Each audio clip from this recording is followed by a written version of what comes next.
When I first started flower farming, I planted some seeds and I pre-sold bouquet subscriptions. Those were the first tasks that I did.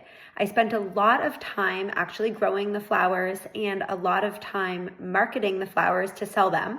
And rightly so, those are very important elements of flower farming. But when it came time to harvest and deliver my first round of bouquet subscriptions, I realized that I had completely overlooked the fulfillment element of selling my product. As it turns out, I was completely unprepared to actually package my flowers into the pretty presentable bouquets that I wanted them to be. I wanted them to look like this beautiful, coveted product and the customers to have a great experience. And it's just something that I hadn't thought of until the very last minute. So in that week leading up to the first delivery of my bouquet subscriptions, I went to Dollarama 4 times. 4.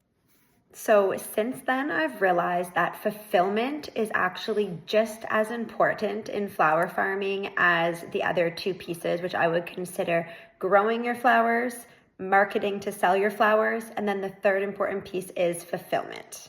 So fulfillment is basically how the whole experience of buying from your farm feels to the customer. It includes how that final product looks to them, how it makes them feel, and how polished it looks. And it can really determine how a customer feels about your farm, how likely they are to recommend you to other people that they know, and also how likely they are to buy from you again in the future.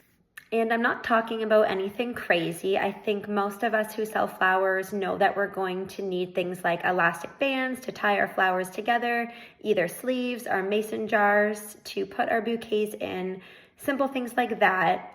But it does take some effort to really pull things together and to get it looking as pretty and polished as you want the finished product to be. And there's also a few things that I've kind of adapted and learned along the way that really take that customer experience to the next level. And I have a feeling some of these are things that you may not have thought of.